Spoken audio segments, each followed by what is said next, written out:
De nada. Pues Adelante. bueno, iremos desarrollando los siguientes puntos a lo largo de esta sesión. Vamos a iniciar platicando acerca de la desnutrición en el ámbito hospitalario, ¿no? Creo que pues la mayoría estamos bastante concientizados respecto al impacto.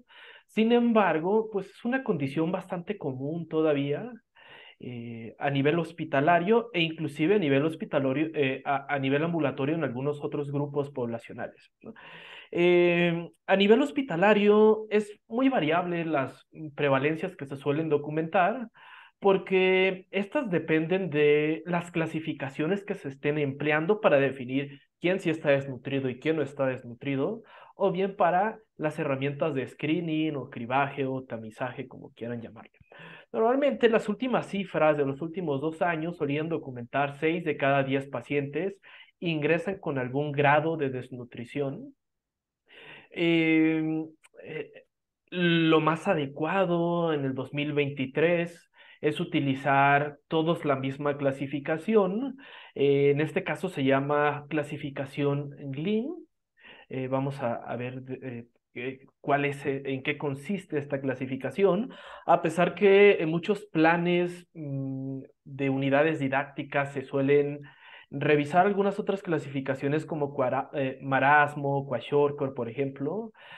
A nivel hospitalario se sugiere se abandonen estas clasificaciones y se utilice solamente una clasificación global, en este caso, clasificación GLIM, como menciono, ¿no? En la siguiente diapositiva les voy a mencionar a qué se refiere esta clasificación GLIM, pero pues gran parte de los pacientes pueden cumplir criterios de desnutrición, considerando que la etiología de la desnutrición es multifactorial en el ámbito hospitalario. Gran parte de los pacientes que no ingresan, como acabamos de mencionar, 6 de cada 10 cumplen criterios de desnutrición, 4 no están desnutridos. Esos 4 potencialmente se van a desnutrir durante la estancia hospitalaria, derivado de prescripciones de ayuno en condiciones que no lo ameritan. En el ámbito hospitalario es sumamente común las prescripciones injustificadas de ayuno, ya sea porque le van a hacer al paciente una tomografía que no iba contrastada, entonces que no necesariamente amerita dejarlo en ayuno. Otro de los aspectos que suelen condicionar la desnutrición son cambios en el metabolismo de nutrimentos por presencia de enfermedades crónicas o condiciones agudas, específicamente la resistencia a la insulina relacionada a la respuesta metabólica, a la enfermedad, al estrés o al trauma, como quieran llamarle, que condiciona una mayor utilización de proteínas, sobre todo en esa fase aguda de la enfermedad. Otro de los aspectos que llevan a que el paciente se desnutra es la disminución del consumo de alimentos por síntomas gastrointestinales. No tendríamos que olvidar que la propia respuesta inflamatoria condiciona una disminución en el apetito.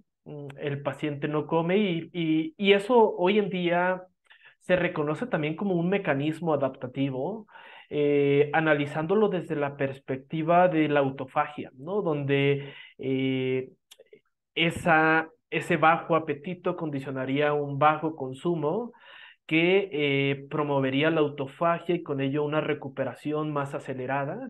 Sin embargo, esto no se traduce a dejar al paciente en ayuno o a promover una alimentación hipocalórica en esos primeros días de enfermedad. Y esto lo vamos a ver un poco más adelante cuando hablemos acerca de la intervención y cómo ir haciendo esa progresión. Otros aspectos relacionados al consumo de alimentos, obstrucción mecánica del tracto gastrointestinal, efectos secundarios de los medicamentos, provisión subóptima de nutrición enteral o parenteral, en esto es en lo que nos vamos a enfocar hoy. El problema de que el paciente se desnutra hoy en día ya no radica en que tenga o no tenga nutrición enteral o parenteral. El problema radica en que en el 50% de los casos el paciente termina recibiendo menos del 80% de las cantidades de energía y de proteína que necesita. Y ello pues va ocasionando un acúmulo de déficit, le llamamos déficit de energía o de proteína, una deuda calórica y deuda proteica, que es el indicador con el cual solemos estudiar la provisión independientemente la intervención enteral o parenteral.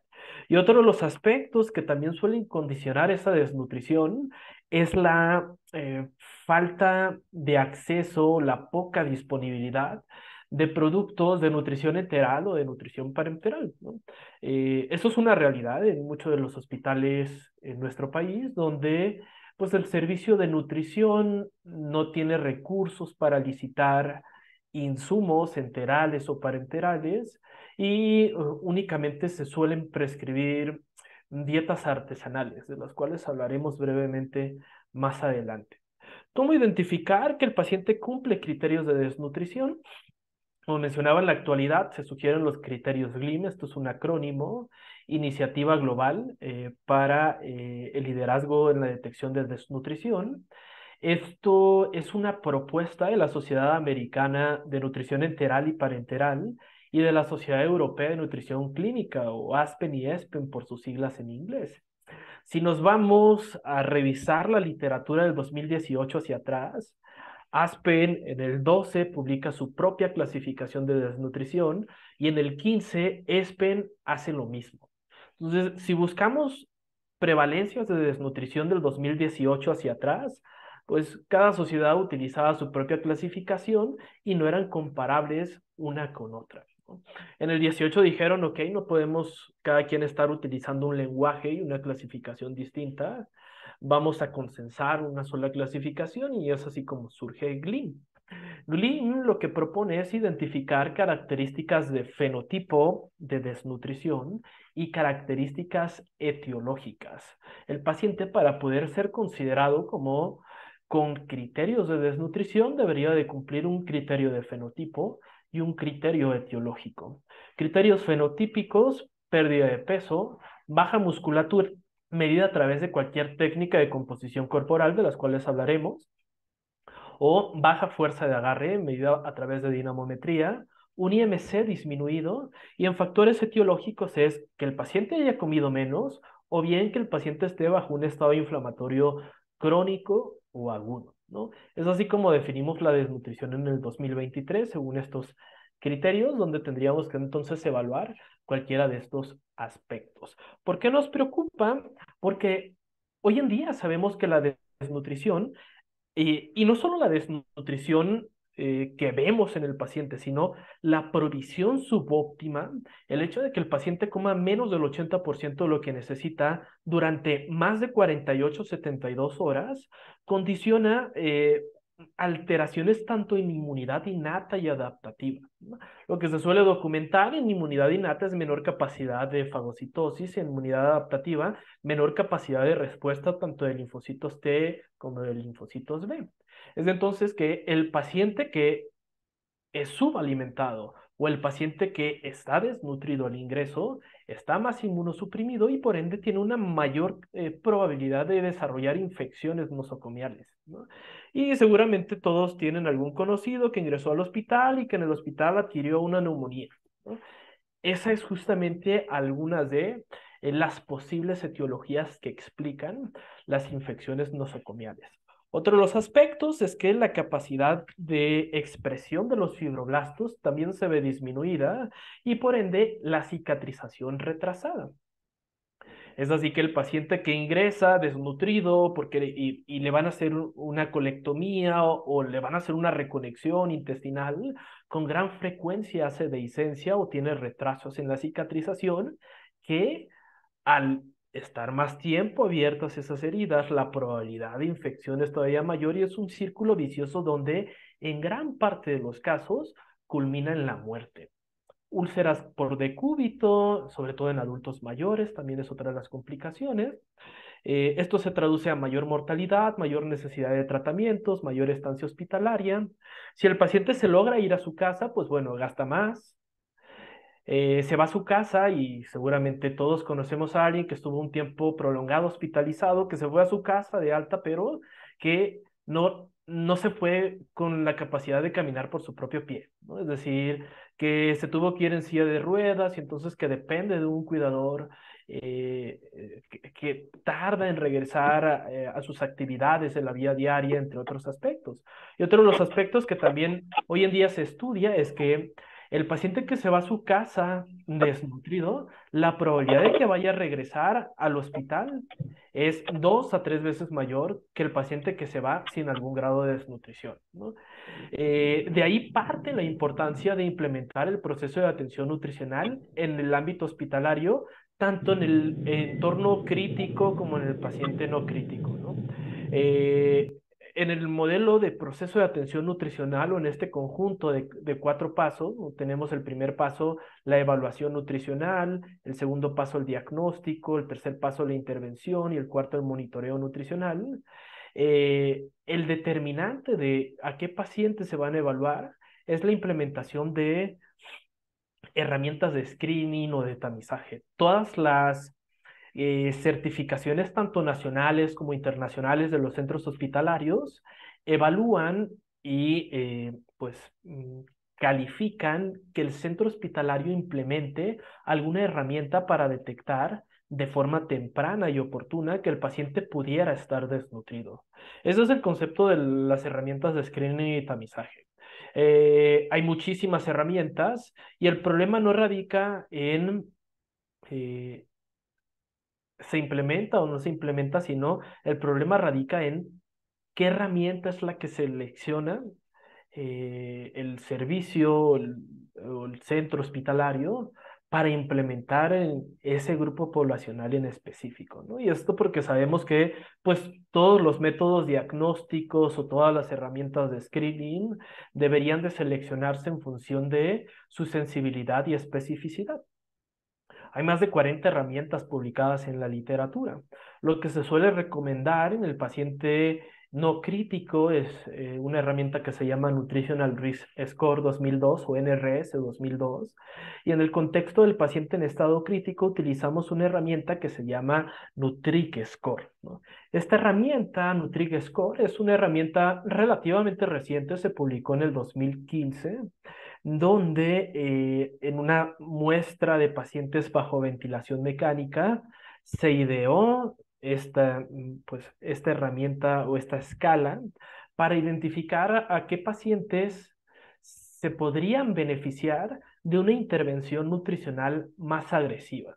Y definimos más agresiva como cubrir sus requerimientos de energía y de proteína durante un tiempo más corto. Es decir, darle al paciente lo que necesita más rápido en comparación con aquellos que tienen un riesgo nutricional bajo. Estos pacientes con un riesgo nutricional alto se benefician de cubrir sus requerimientos en el día 4 de estancia hospitalaria. Y justamente al cubrir en el día 4 de estancia hospitalaria estas necesidades nutrimentales, se permite disminuir la probabilidad de muerte a 4 semanas o a 28 días, que es el desenlace que solemos utilizar a nivel hospitalario. Nosotros, nuestro equipo de trabajo, al implementar esta herramienta en pacientes en estado crítico, esto fue en la primera ola de COVID, lo que identificamos es que de los pacientes que ingresan a la unidad de cuidados intensivos, 65% de los pacientes presentan un riesgo nutricional alto. Y esto es algo relevante porque si nosotros vemos a los pacientes que suelen llegar a la unidad de cuidados intensivos, pues son pacientes que suelen tener algún grado de sobrepeso o obesidad, pero que no están exentos de estar desnutridos, ¿no? Hoy en día el IMC no es un parámetro, un indicador que deberíamos utilizar para definir el estado nutricional de los pacientes. Y lo que identificamos en este caso es que estos pacientes, pues justamente tienen una mayor mortalidad a 28 días y un mayor riesgo de muerte a lo largo de la estancia hospitalaria en comparación con los pacientes que presentan un bajo riesgo. Y este riesgo nutricional alto potencialmente puede modularse a través de una adecuada intervención nutricional. Es ahí el reto, entonces, identificar de forma temprana al paciente para darle un abordaje nutricional individualizado acorde a los resultados basales en este caso.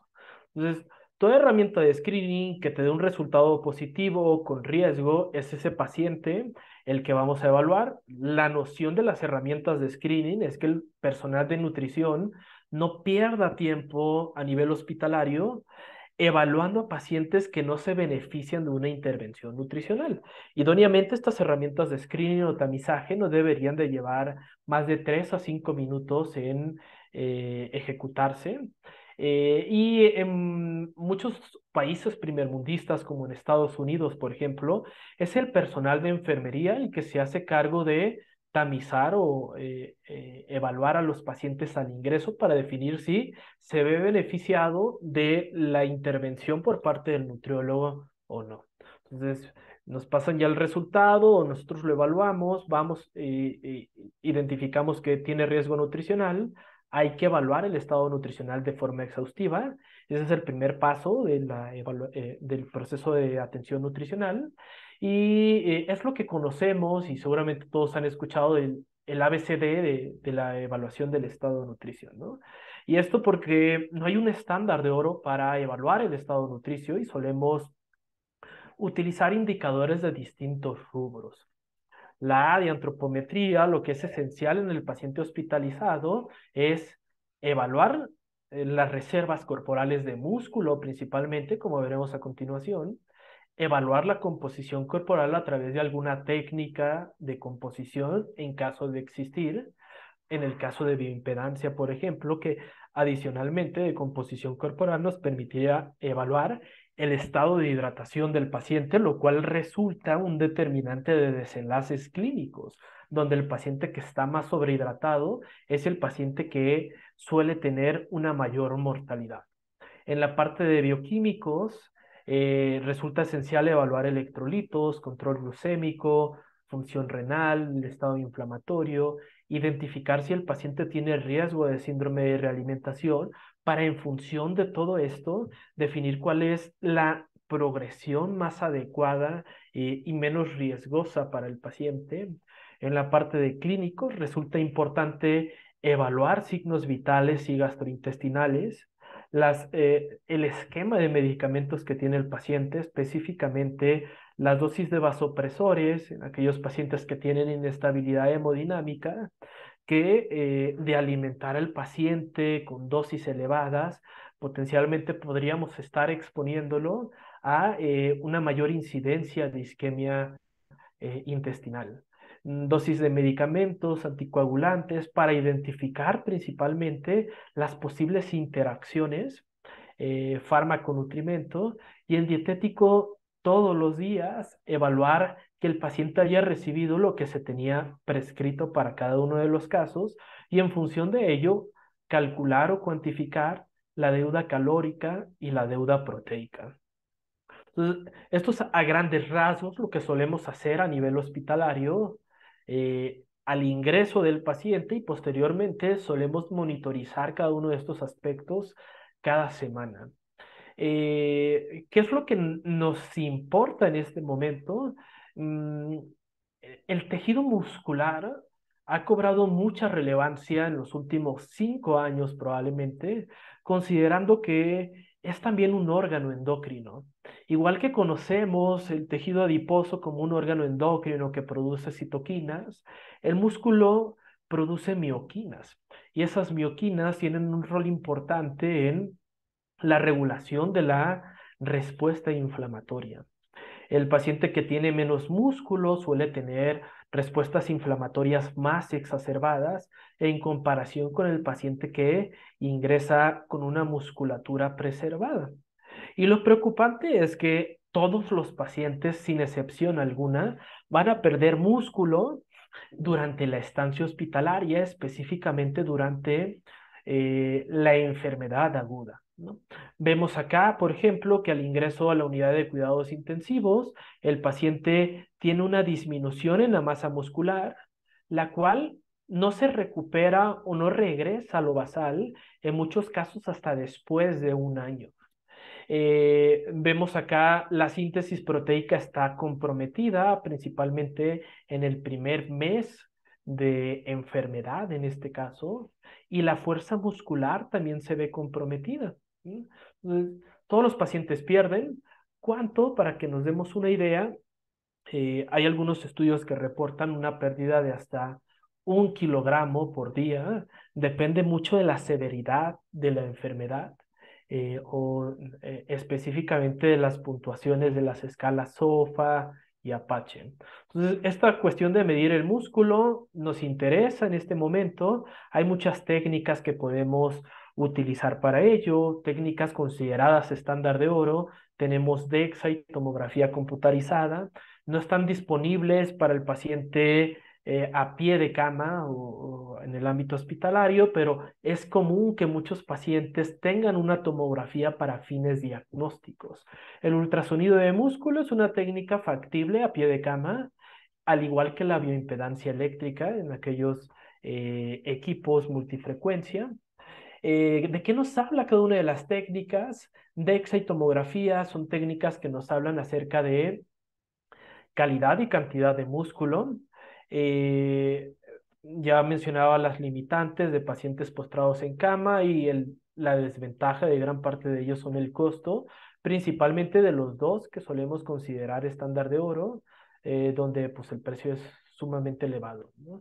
La parte o el riesgo para el paciente, en el caso de la tomografía, pues implica radiación.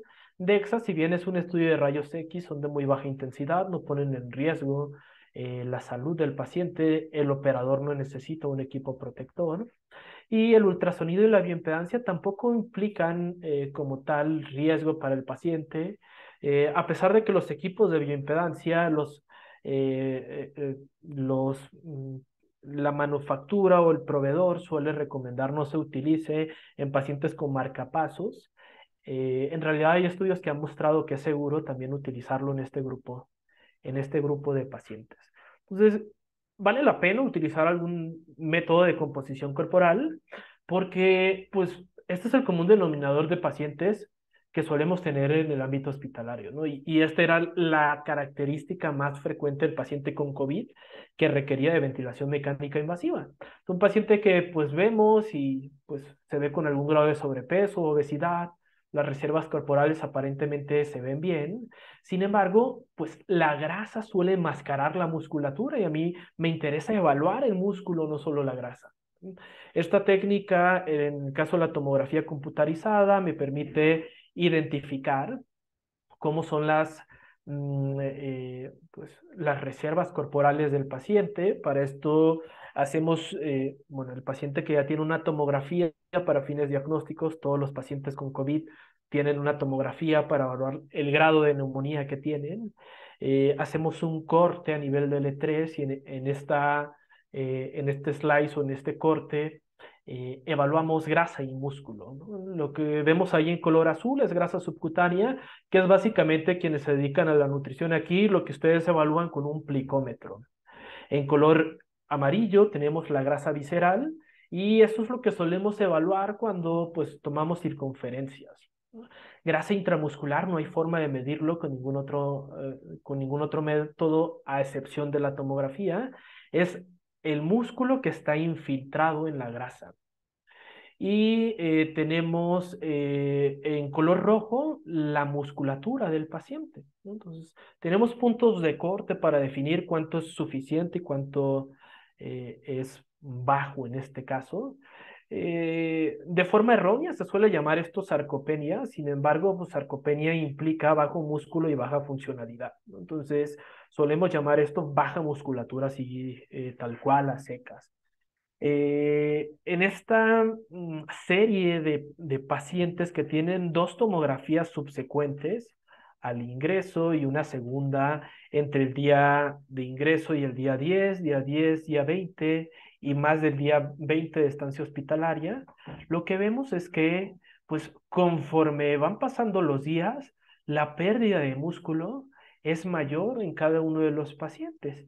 ¿Cuánto se pierde por día? Un 1% es lo que se suele reportar, ¿no? Al menos estos son datos de nuestra población mexicana, la cual es independientemente de la provisión de nutrimentos. Es decir, esto no se atenúa con una correcta intervención nutricional, lo que nos hace pensar que si el paciente no recibiera una correcta intervención nutricional, pues este 1% subiría un 2 o un 3% seguramente. Eh, La musculatura fue una de las cosas que nos interesó evaluar a lo largo de pandemia, porque identificábamos que pues, algunos pacientes les iba mejor que otros, ¿no? Y en este estudio lo que hicimos fue justamente evaluar el músculo a través de esta técnica de tomografía computarizada, y a la par evaluamos el estado nutricional. Y lo que encontramos en esta cohorte de pacientes es que aunque 43% cumplían criterios de obesidad, 36% presentaban una baja musculatura. Es decir, la grasa suele enmascarar la baja musculatura y justo esos pacientes que tienen menos músculo son los pacientes que suelen tener más retrasos para el retiro de la ventilación mecánica invasiva, que suelen requerir con mayor frecuencia la instauración de traqueostomía como estrategia para el destete del ventilador, que suelen durar más días hospitalizados tanto en la UCI como en hospitalización en general. Y esto se traduciría a mayores costos. Y lo que queremos es que el paciente se vaya más rápido a su casa, no solo por la parte económica, sino porque estar en un centro hospitalario para cualquier paciente lo expone a un mayor riesgo de cualquier infección nosocomial, muchas de ellas potencialmente mortales. Entiendo que muchos centros hospitalarios no tienen una tomografía computarizada. En esos casos es de utilidad la bioimpedancia eléctrica. Muchos de ustedes han trabajado con equipos de bioimpedancia eléctrica. Sin embargo, la bioimpedancia eléctrica, eh, las ecuaciones de regresión que traen precargadas los equipos asumen que el estado de hidratación es constante o es normal. Y esto no ocurre en el paciente hospitalizado que tiene eh, que tiene soluciones intravenosas o que ya ingresa hematizado o que va acumulando balances globales hídricos positivos, entre otros aspectos. La bioimpedancia eléctrica en el paciente hospitalizado no nos sirve para evaluar músculo y grasa en kilos o en porcentajes. Sin embargo, hay algunos indicadores o marcadores derivados de la bioimpedancia eléctrica como el ángulo de fase, que es un indicador que considera los parámetros en bruto de la bioimpedancia, resistencia y reactancia, el cual ha mostrado capacidad para identificar la baja musculatura, pero también, según lo que hemos reportado, para identificar a los pacientes que tienen mayor probabilidad de muerte y que potencialmente podrían beneficiarse de una intervención nutricional agresiva. Hay puntos o rangos de normalidad, hay tablas de referencia de ángulo de fase para población mexicana sana. Normalmente esos valores son más o menos arriba de 6 y de 7 en hombres y mujeres respectivamente. Dependen de la edad, ¿no? Dependen de la hidratación también, dependen de la composición corporal, pero bueno, los puntos de corte que nosotros sugerimos son menos de 3,8 y menos de 5,2 en mujeres y hombres respectivamente, los que identifican la mayor probabilidad de muerte. Este mismo indicador, digamos que nosotros lo que hacemos es realizar una bioimpedancia al paciente al momento de ingreso cada semana y así hasta que se va de alta de la unidad de cuidados intensivos. Esos pacientes donde al momento de extubarlos hacemos una bioimpedancia eléctrica y tienen un valor menor de 4,8, son pacientes en los que hemos documentado, son los pacientes que suelen tener falla a la prueba de deglución.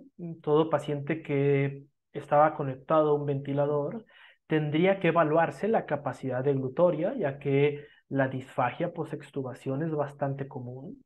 Y entonces, pues tenemos que el ángulo de fase es un reflejo de músculo. Si hay un ángulo de fase bajo, significa que hay una musculatura baja y que también ahí van implícitos los músculos involucrados en la deglución. Finalmente, para la deglución hay muchos músculos involucrados, que es lo que solemos estudiar hoy en día como disfagia sarcopénica. Es decir, una disfagia no por una alteración en la motilidad, ¿no? O en la movilidad de las cuerdas vocales, sino por propiamente debilidad de los músculos involucrados en la deglución. Entonces 4.8 es el punto de corte para disfagia, hombres y mujeres independientemente, y 3.8 y 5.2 en el caso de mortalidad, ¿no?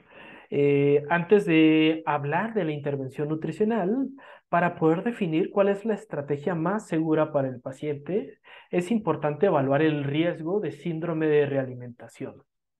El síndrome de realimentación es esto que leemos en los libros de los soldados que regresaron de la guerra mundial, que los recibieron con un banquete o con una comilona y que después de ingerir los alimentos, muchos de ellos fallecieron de forma súbita. Esto se explica por una disminución en las reservas de electrolitos, fósforo, magnesio y potasio, donde al identificar al paciente que tiene más riesgo de síndrome de realimentación, podríamos disminuir ese riesgo al beneficiarlo de una progresión más lenta, pero también de la suplementación de de algunos compuestos clave, tiamina específicamente, que sabemos el rol que tiene en la formación de ATP, multivitamínico también sería de utilidad, tiamina 100 a 300 miligramos en la primera semana de nutrición enteral o parenteral o vía oral, ¿no? Esto no está exenta la vía oral de complicaciones. En el caso de multivitamínico a lo largo de la primera semana, ¿no? En cuanto a la intervención nutricional, este es el algoritmo que nosotros utilizamos. Todos los pacientes el día 1 iniciamos con 10 calorías, 15 calorías, 20 calorías el día 3. Si tienen un riesgo bajo, lo dejamos con 20 calorías en la primera semana. Si tienen un riesgo alto, incrementamos la provisión a 25 calorías por kilogramo. ¿Por qué nunca damos desde el día 1 las 25 calorías o el requerimiento energético recomendado? Esto es básicamente porque en los primeros días de enfermedad, el paciente tiene la capacidad para producir energía de forma endógena, ¿no? Tenemos ahí como en esos primeros 24, 48 horas, el paciente tiene la capacidad de utilizar el glucógeno que tenía todavía en ese momento para la producción de energía como tal. Es por ello que en los primeros 3 días el paciente únicamente lo vamos progresando con la finalidad de tratar de cubrir esas demandas en el día 4 de estancia hospitalaria. Este es el algoritmo para decidir qué es mejor para el paciente, nutrición enteral o nutrición parenteral, y la premisa es básicamente si el tracto gastrointestinal funciona, hay que utilizarlo, ¿no? De ahí que todo paciente es candidato a nutrición enteral. Es siempre la primera vía de acceso a utilizar. El inicio temprano, definimos temprano las primeras 24, 48 horas, se asocia a una menor mortalidad. Podemos ver acá como hay un 55% menor probabilidad de muerte en el caso de iniciarlo temprano versus iniciarlo después de las 48 horas. Y esto porque la ausencia de nutrimentos en el lumen intestinal provoca una mayor translocación de cualquier compuesto, molécula, microorganismo o bacteria que esté circulando en la luz intestinal y entonces el paciente termina traslocando mayores cantidades.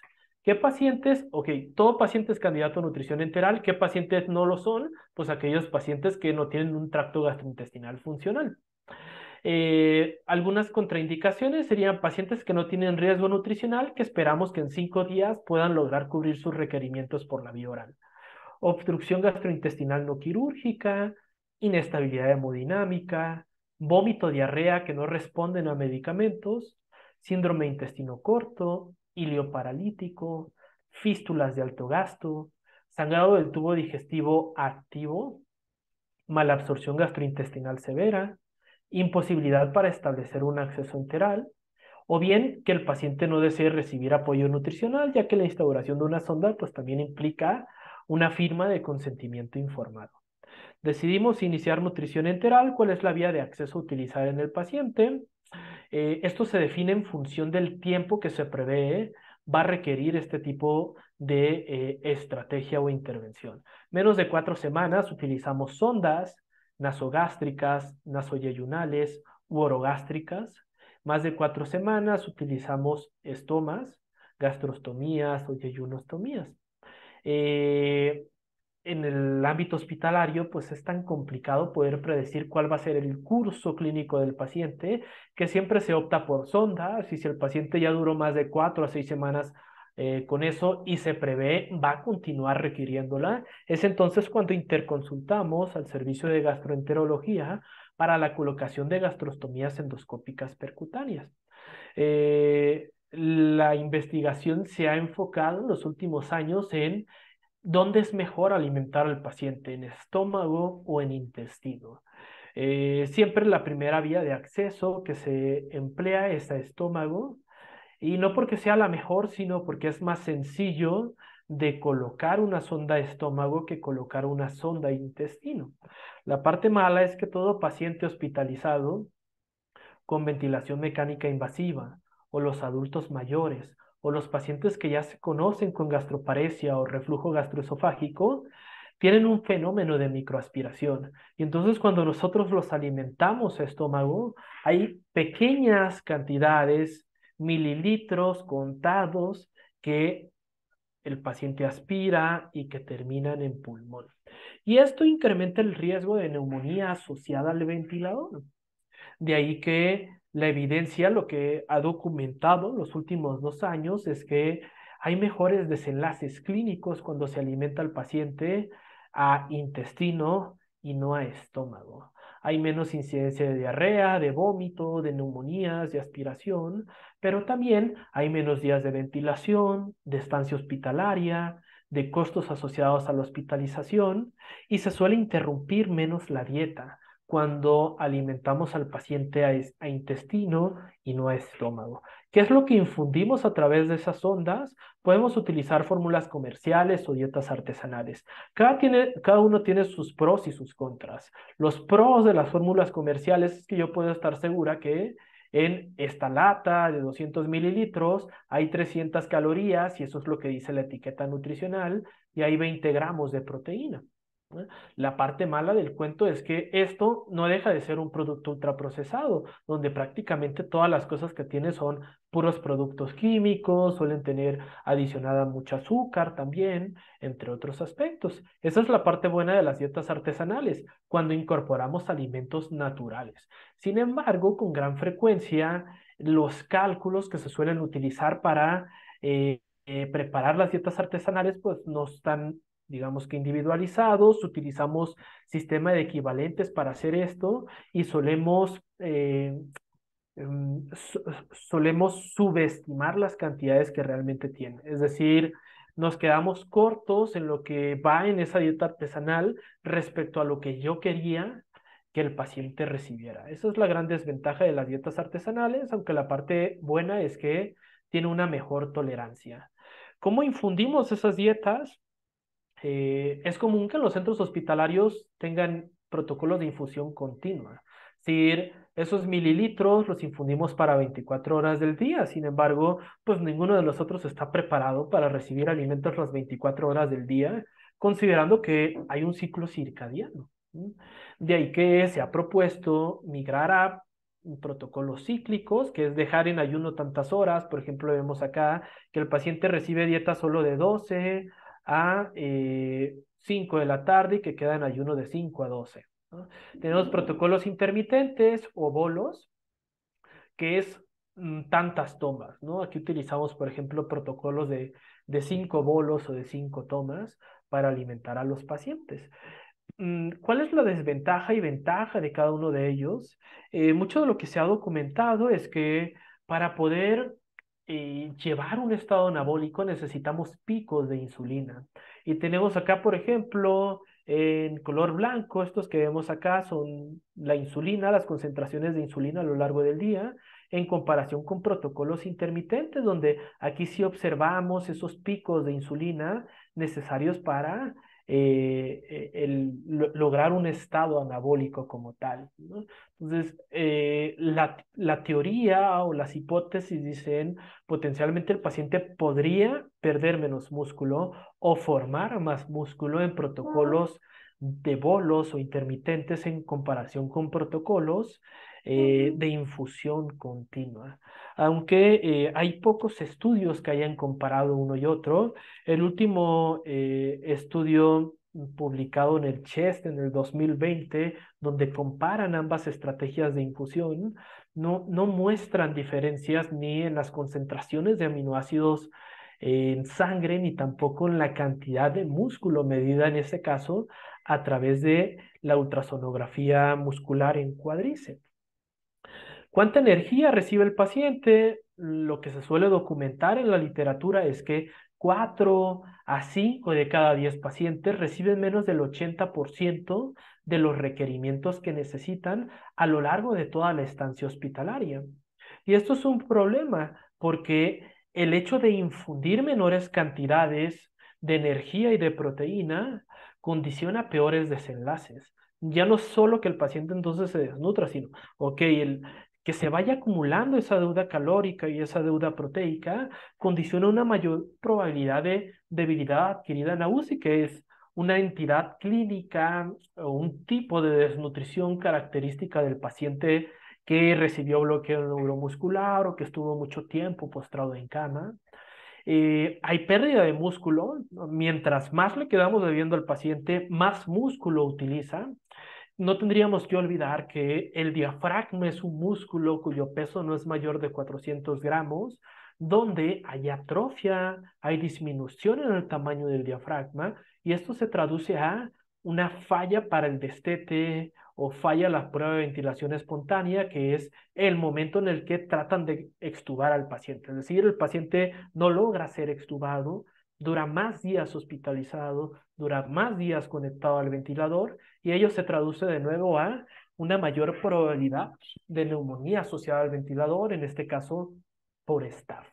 ¿Cuántas horas infundimos la dieta al paciente? Hay estudios que han comparado 24 horas versus 20 horas o 16 horas. Mientras menos tiempo infundimos, más termina recibiendo el paciente.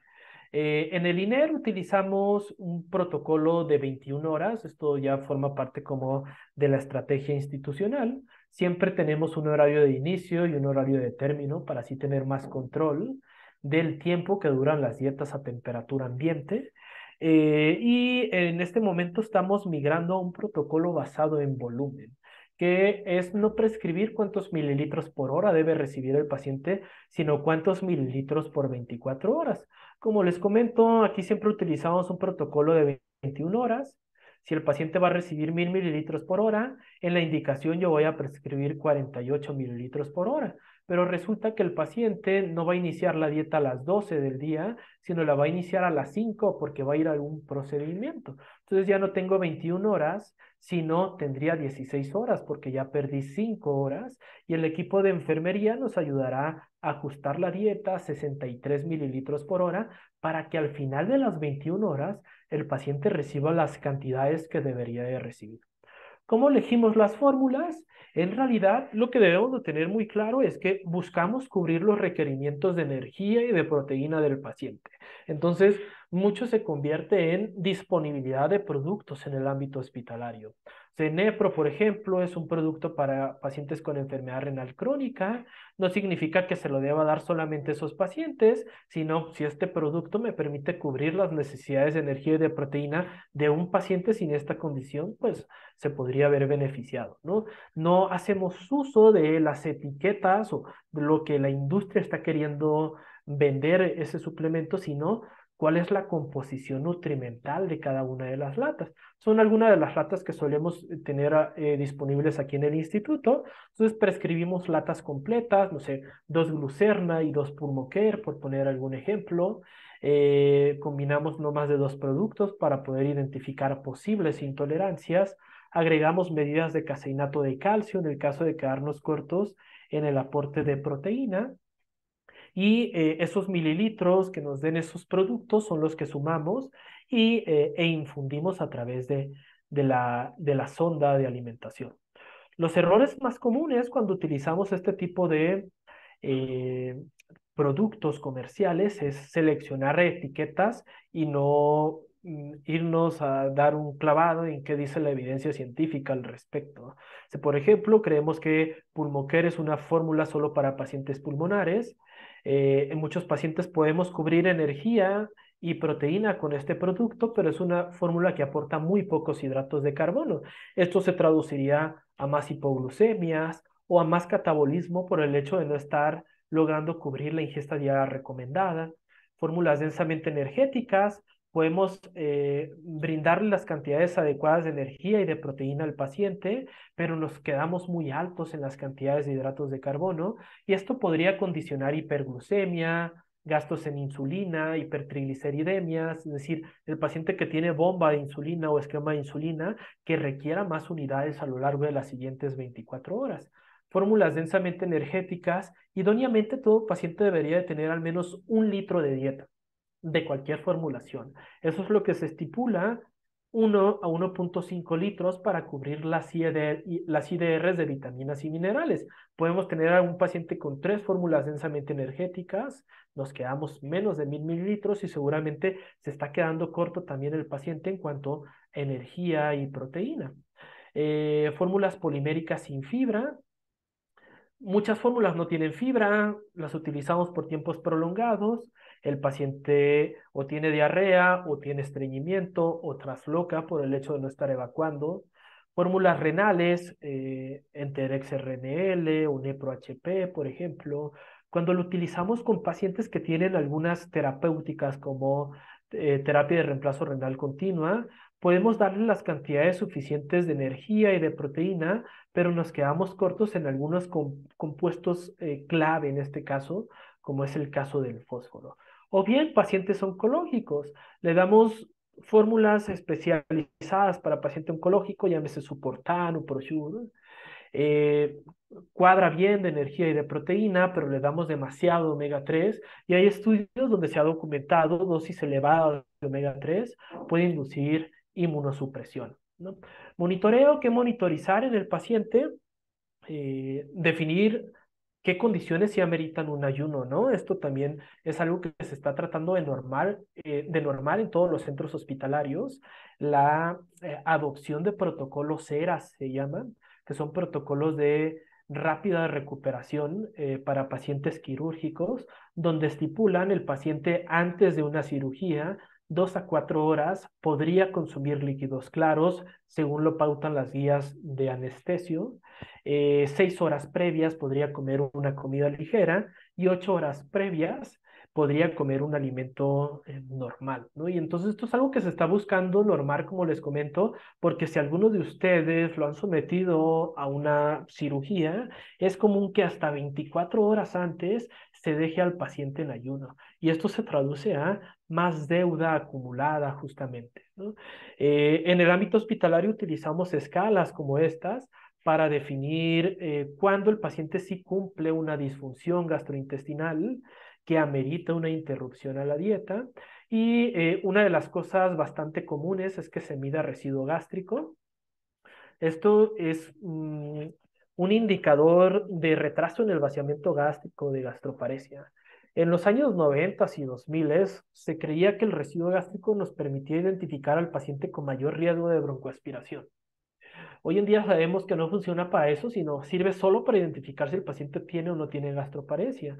Y desafortunadamente, esta es la principal causa por la que se interrumpe a la dieta en el ámbito hospitalario, donde no se mide el residuo, que es el remanente de fórmula. E imaginen que ustedes comen y entonces antes de volver a comer en el siguiente tiempo, enfermería va a evaluar cuánto de lo que ustedes comieron en el tiempo previo está presente todavía en el estómago.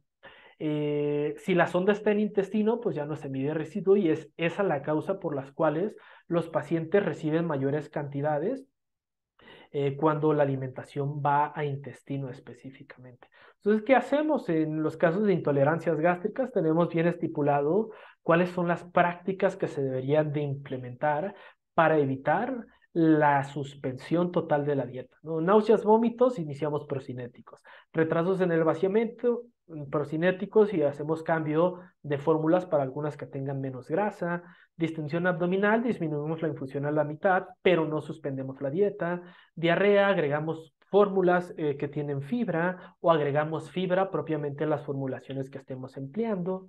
Estreñimiento, incrementamos el aporte de fibra, aseguramos hidratación, pedimos a los médicos tratantes que agreguen senócidos, entre otros aspectos. Entonces, bueno, suena sencillo, pero es todo un reto en el sentido que es mucho trabajo multidisciplinario con medicina y con enfermería. Finalmente es el equipo de enfermería el responsable del 90% de nuestra intervención en el sentido de iniciar a la hora adecuada, interrumpir cuando sí lo amerita, no interrumpirlo cuando no y ese tipo de casos. Lo que tenemos documentado es que cuando trabajamos en equipo, cuando es un nutriólogo el que se encarga de la intervención y de llevar la batuta en cuanto a prescripción de enteral o parenteral, 9 de cada 10 pacientes reciben más del 80% de sus requerimientos en el día 4 de estancia hospitalaria, muy por encima de lo que se suele documentar en países primermundistas, donde acabamos de mencionar 4 o 5 reciben menos del 80%. ¿No? El paciente lo extuban, buscamos siempre evaluar que sea seguro que el paciente debuta. Para esto hay muchísimas pruebas. A pie de cama utilizamos una prueba que se llama protocolo Yale de deglución, que es una prueba de 3 onzas, es bastante sencillo. El paciente toma 90 mililitros de agua. Si el paciente tose, baja la saturación o no logra aclarar, hace mucho esfuerzo para aclarar la garganta, es un paciente que no tiene una deglución segura y habrá que evaluarlo a través de una prueba formal, la cual es una prueba de texturas con un videolaringoscopio. Entonces, esto es lo que hacemos 24 horas después de extubar al paciente, antes de darle alimentos y antes de quitarle la sonda, evaluar que realmente tenga la capacidad para comer. Y si come, pues en ninguno de los casos prescribir dietas líquidas, que sabemos que las dietas líquidas tienen un aporte nulo de proteínas, menos de 20 gramos es lo que le daríamos al paciente si lo dejamos solamente con dieta líquida. Entonces siempre solemos prescribir dietas picados finos como estrategia para incrementar el aporte de energía y de proteína en este grupo de pacientes. Puntos clave, si el paciente hospitalizado tiene riesgo de desnutrirse, el riesgo nutricional evaluado por Nutri-Score predice la mortalidad. La composición corporal al ingreso es un determinante de los desenlaces clínicos, más allá del IMC. La bioimpedancia eléctrica, en ausencia de tomografía computarizada, puede ser de utilidad para identificar a los pacientes con mayor riesgo de nutrición. La nutrición enteral es siempre la primera vía de elección. eh, Maximizar los esfuerzos para proveer las cantidades adecuadas, ya que la deuda calórica y proteica se suele asociar a peores desenlaces clínicos en general. ¿No? Pues era lo que tenía preparado para ustedes. Espero que haya sido de utilidad y si tienen alguna duda al respecto, pues con toda confianza podemos abrir micrófonos. Hola, doctor, mucho gusto. Me presento, mi nombre es Ilse y ahorita yo estoy encargada del Departamento de Educación Continua. Ok, entonces aquí dejan un mensaje, me voy a permitir leer un poquito de las preguntas que han puesto por eh, el chat de aquí de la conferencia y lo voy a leer tal cual. Un gusto por la maestra Dalia Magaña Ordorica y comenta, un gusto escuchar al doctor Iván Osuna, me tengo que retirar, la exposición muy fluida y entendible. Aunque no estoy directamente en el área, siempre me surge la duda de cómo se establecen los protocolos de atención nutricionales en los hospitales. Estos se deben modificar frecuentemente y quiénes deberían estar involucrados. Esas son las preguntas que nos dejan en el chat. Gracias, maestra, hice mucho gusto. Esto aplica incluso para cualquier protocolo de atención hospitalaria, no es nada más para la parte nutricional. Todos se deberían de actualizar cada 5 años o con mayor frecuencia si hay cambios sustanciales en el abordaje de tal cosa. Por ejemplo, esta cuestión que yo les comento de residuo gástrico, desde el 2016 las guías de práctica clínica postulan puntos de corte de 500 mililitros. Sin embargo, en el centro, aquí en el hospital, desde el 2010 no se había actualizado el protocolo de medición de residuo gástrico y entonces tenían contemplado un residuo de 200 como el punto de corte para suspender la dieta. El año pasado fue que se actualizó para adoptar los puntos de corte más recientes o lo que la evidencia científica marca como pues, lo más viable en ese sentido. Pero idóneamente cada 5 años se tendrían que estar actualizando, ¿no? Y seguramente en la parte nutricional esto va a ser cada 5 años de una forma rigurosa, porque la parte de intervención nutricional en el paciente hospitalizado está dando giros inesperados, al menos en la investigación de los últimos 2 años, ¿no? Donde no necesariamente cubrir muchas energías sería el objetivo para todos y ese tipo de aspectos, ¿no? Entonces, definitivamente no hay una camisa que le quede a todo paciente y todo va dirigido hacia la individualización en función de las características basales o al ingreso. Muy bien, muchísimas gracias. Un comentario que le ponen en el chat dice, gracias por la conferencia. Volví a recordar lo que hacemos los nutriólogos en el área hospitalaria. Gracias, doctor. Esperemos verlo más seguido. Muchas Y gracias. si alguien de los oyentes tiene alguna pregunta o si tiene algún o comentario, pues le cedemos la palabra. La doctora María Labrada. Sí, buenas tardes. Hola, doctora. Mucho gusto saludarte, Iván. Igualmente, Grata doctora. ver cómo has avanzado. Muchas gracias, Pues tengo doctora. varias, pero me voy a concretar esto me parece central el tejido muscular en la evaluación, ¿no? Del estado nutricional. Ahorita que vi que hablabas de tomografías diarias, pues en nuestra realidad es muy diferente en los hospitales locales, ¿no? Pero mi pregunta es la siguiente, ¿existen tablas específicamente para evaluar la masa muscular en adultos mayores? Porque pues con un adulto mayor partimos de que ya va a ingresar con cierta sarcopenia, ¿no? Entonces, si tienes esas referencias, esa sería mi pregunta. Y felicitarte nuevamente porque me encantó tu presentación. Muchas gracias, doctora Labrada. Bueno, gran parte de los esfuerzos en materia de evaluación de músculo ahorita se han enfocado en el ultrasonido muscular. El ultrasonido como técnica para evaluar a nivel de cuádriceps o a nivel de pantorrilla, Ujú. si el paciente presenta una baja musculatura. E inclusive los esfuerzos en investigación hoy en día van dirigidos a modelos matemáticos, ¿no? Donde entonces ya no, y esto también funciona para la grasa.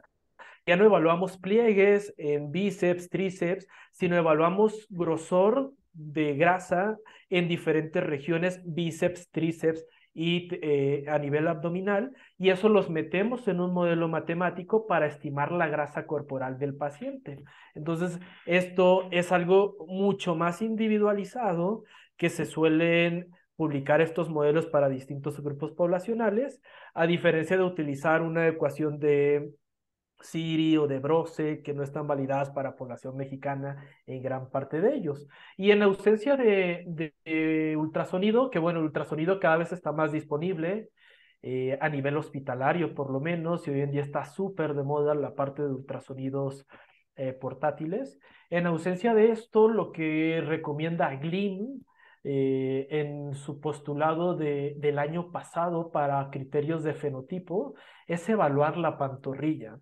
Entonces son puntos de corte de pantorrilla internacionales. En el caso de lo que publicaron el grupo de la doctora María Cristina González de Brasil, con datos de las NHANES de Estados Unidos, donde incluyeron a población mexicoamericana, que es la parte importante, es punto de corte en el caso de mujeres, abajo de 29,3 es una disminución grave y abajo de 30,7 en el caso de hombres. Entonces, en realidad, muchos artículos los engloban a abajo de 30 en el caso de mujeres y abajo de 31 en el caso de hombres. Lo interesante de estos puntos de corte, doctora María, es que se ajustan en función del IMC del paciente. Es decir, si el paciente tiene un IMC correspondiente a sobrepeso, a lo que usted mide en la pantorrilla del paciente, se le resta una constante de 3. Si es de sobrepeso, si es de obesidad grado 1 o 2, restamos una constante de 6. Y si tiene una obesidad mórbida o arriba de 40 el IMC, restamos una constante de 12. Eso es lo interesante de esos puntos de corte publicados en el 2022, donde entonces ya no es un punto de corte para el paciente, para todo paciente adulto mayor, sino considera la grasa que puede estar enmascarando a nivel de la pantorrilla. Muy bien, muchas gracias, No, muy gracias a usted. interesante.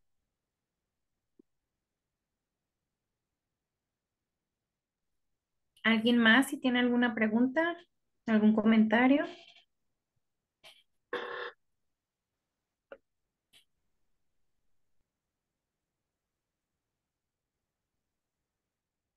Súper, pues muchísimas gracias por Yo, la ay invitación. no, Iván, perdón. Ay, ay, no, es que se me trabó. Bueno, agradecerte, saludarte primero que nada, agradecerte por la conferencia. Siento que iba corriendo, pero estuvo muy interesante, la verdad. Aquí me queda nada más una duda. Eh, eh, Comentabas esta parte en la que cada 5 años va cambiando la parte del protocolo, ¿no? Para la evaluación nutricional. Y en pues al inicio de la conferencia, parte de lo que desencadena a nivel hospitalario la desnutrición. El primer punto era esta parte de la prescripción del ayuno, cuando no es necesario, más bien. Aquí, ¿qué tendríamos que hacer o qué se tendría que hacer para que la parte médica también haga ese ajuste o ese cambio en el protocolo para no prescribir un ayuno cuando no es necesario? Claro, sí, esa es una súper buena pregunta, y es ahí donde radica pues la importancia del trabajo colaborativo, ¿no? En el caso, por ejemplo, una situación muy común es que dejen al paciente en ayuno porque le van a hacer unos rayos X, pero los rayos X no ameritan una prescripción de ayuno. Entonces, ahí lo que Ujú. hemos estado haciendo es trabajar con el departamento de imagen. Y la Ok. parte del ayuno prequirúrgico es trabajar con el área de cirugía, ¿no? La verdad es que, pues, ha cambiado mucho la percepción del nutriólogo en los últimos años. Yo creo que pandemia fue un auge para los nutriólogos en el sentido de decir, pues, ¿quién más va a hacer esto si no lo hacemos nosotros, ¿no? Entonces, al menos lo que yo veo acá en el instituto, que es un centro de formación y pues hay mucha gente joven, es que cada quien acepta sus limitaciones y sus fortalezas, ¿no? Entonces, creo que es una de las partes padres de estar en un hospital universitario, poder coordinar con cada área correspondiente. Ahorita, por ejemplo, todos los esfuerzos de nuestra área es capacitar a todos los turnos de enfermerías de las áreas que vemos nosotros para este protocolo basado en volumen, porque es enfermería el que se encarga de hacer los ajustes. Entonces es capacitar a lo loco, ¿no? O sea, hoy me toca la última capacitación de 20 capacitaciones que programé la semana pasada acá, pero sí implica mucho esfuerzo, ¿no? Y ese esfuerzo que pues mucha gente no está dispuesta a, porque pues tienes que dar un extra, ¿no? Ujú. Ok, te agradezco. Gracias, Achenti, mucho gusto saludarte. Doctor, y pues por Igualmente. último, agradecerle pues por esta conferencia que nos acaba de dar. Me permito compartir mi pantalla para otorgarle un reconocimiento donde me permito leerlo, ¿no? La Universidad Autónoma de Sinaloa, a través de la Facultad de Ciencias de la Nutrición y Gastronomía, otorga el presente reconocimiento al doctor Iván Osuna Padilla por su invaluable apoyo como instructor del curso Nutrición Enteral, llevado a cabo en el marco de la Semana Institucional de Talleres de Capacitación Docente y Disciplinar en nuestro segundo semestre del ciclo escolar 2022-2023, el día 16 de enero por vía Zoom y en las instalaciones de nuestra facultad. Atentamente, Sursum Versus, Culiacán Rosales, Sinaloa, 16 de enero del 2023, firmado por el doctor Felisnando Isidro Cárdenas Torres, encargado de dirección, y por nuestra coordinadora académica, la licenciada en Nutricel, Cristel Saraí Castro Urquizo. Entonces le vamos a hacer llegar esta constancia Muchas y gracias. pues de nuevo reiterarle nuestro agradecimiento y la verdad que muchas felicidades por esta gran plática. Muchas gracias a ustedes por la invitación y un gusto poder saludarlos. Nos vemos pronto. Muchísimas Muchísimas gracias.